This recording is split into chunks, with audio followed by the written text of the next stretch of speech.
రత్నావతి కథ. సౌరాష్ట్ర దేశానికి చెందిన వలభి పట్టణంలో గృహగుప్తుడనే సంపన్నుడుండేవాడు. ఆయన ఓడ వ్యాపారం చేసేవాడు. ఆయనకు రత్నావతి అనే కూతురుండేది. ఆమెను మధుమతీ నగరవాసి అయిన బలభద్రుడనే వర్తకుడికిచ్చి వివాహం చేశారు. కాని మొదటి రాత్రే అతను భార్యపై అలిగి ఆమె ముఖం చూడకుండా వెళ్ళిపోయాడు. ఆమెను ఏలుకోమని ఎంతోమంది మిత్రులు చెప్పినా అతను వినిపించుకోలేదు. భర్త ఏలుకోని భార్యగతి ఏమవుతుందో రత్నావతి గతి అదే అయింది. ఆమెను కన్నవారు కూడా చులకనగా చూశారు. రోజులు గడుస్తున్న కొద్దీ ఆమెకు తన భవిష్యత్తు తలచుకుంటేనే భయం వేసింది. ఒకరోజు ఆమెకు ఒక ముసలి యోగిని కనిపించింది. ముసలావిడ దేవుడికి పూజ చేసిన పూలు తెస్తున్నది. ఆ యోగిని చూసిన రత్నావతి వెక్కి వెక్కి ఏడవసాగింది. ముసలావిడ ఆమెను ఓదార్చి, "ఎందుకేడుస్తున్నావమ్మా? కారణమేమిటో చెప్పు" అన్నది.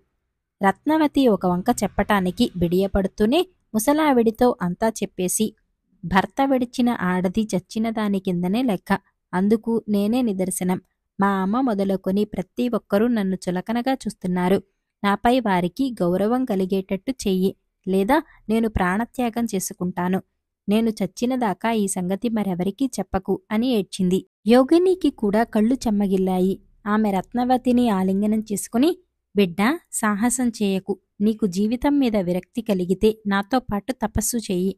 లేదు, నీ భర్త చేసిన దానికి విరుగుడేమైనా ఉంటే అందుకు నా చేతనైన సహాయం యావత్తూ చేస్తాను. ఏం చేయమంటావో చెప్పు" అన్నది. స్త్రీకి భర్త కంటే కావలసినదేమున్నది? నాకు నా భర్త తిరిగి లభించే ఉపాయం చూడాలి. మా ఇంటికి సమీపంలో నిధిదత్తుడనే వర్తకుడున్నాడు.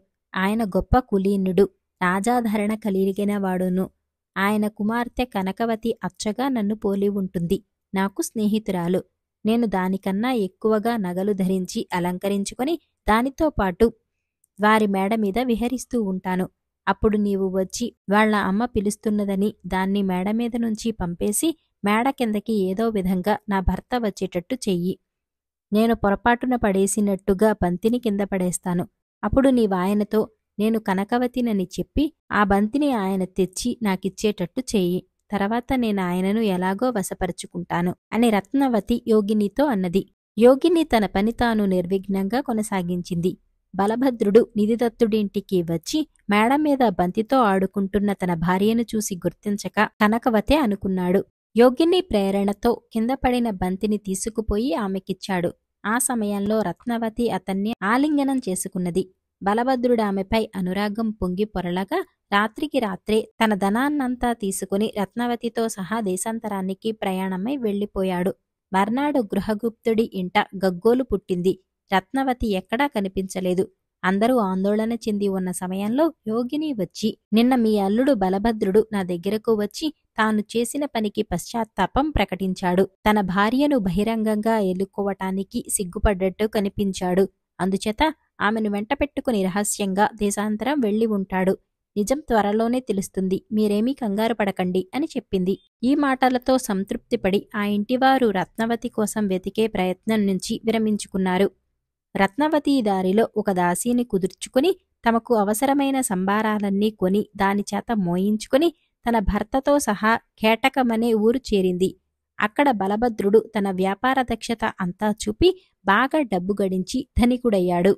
ఒకనాడు రత్నావతి తన దాసీ ఆవిడకు బాగా చివాట్లు పెట్టి, "ఒక పని సరిగా చెయ్యవు, కనిపించిందెల్లా కాజేస్తావు, అదేమంటే పెడసరంగా మాట్లాడతావు" అంటూ 2 దెబ్బలు కూడా వేసింది. దానికి దాసీకి ఆగ్రహం వచ్చి తనకు తెలిసిన రహస్యాన్ని అస్త్రంలా ఉపయోగించింది. అది దండనాధికారి వద్దకు వెళ్లి, "ఈ బలభద్రుడనే ఆయన వలభీ నగరంలో ఉండే నిధిదత్తుడనే ఆయన కూతురిని కనకవతి అనే దాన్ని రహస్యంగా లేవదీసుకు వచ్చాడు" అని చెప్పింది. దండనాధికారి ధనకాంక్ష జాస్తి గలవాడు. బలభద్రుడి ధనం కాచేయటానికి మంచి అవకాశం చిక్కింది. అతను పెద్దలను నలుగురిని పిలిచి బలభద్రుణ్ణి గురించి దాసీ ఆవిడ చెప్పిన మాటలు చెప్పి, "ఇతడి డబ్బంతా అపహరించేద్దాం, మీరేమీ అభ్యంతరం చెప్పకండి" అన్నాడు. ఈ సంగతి తెలియగానే బలభద్రుడు భయపడిపోయాడు. అతని బెదురు చూసి రత్నావతి, "మీకు వచ్చిన భయమేమీ లేదు. మీరు గ్రామ పెద్దల వద్దకు వెళ్లి నేను గృహగుప్తుడి కూతురు రత్నావతినని, మన ఇద్దరికీ శాస్త్రోక్తంగా వివాహం జరిగిందని, కావలిస్తే వలభీకి మనిషిని పంపి వాకబు చేయవచ్చునని చెప్పండి. మనకు ప్రమాదమేమీ రాదు" అన్నది. బలభద్రుడు పెద్దల ఎదుట అలాగే చెప్పాడు. వారు వలభికి ఒక మనిషిని పంపారు. ఆ మనిషి వెంట గృహగుప్తుడు స్వయంగా వచ్చి తన కూతురిని అల్లుణ్ణి గుర్తించి పెద్దల సందేహం నివృత్తి చేసి కూతురిని అల్లుణ్ణి తన వెంట తీసుకుని ఇంటికి వెళ్ళిపోయాడు.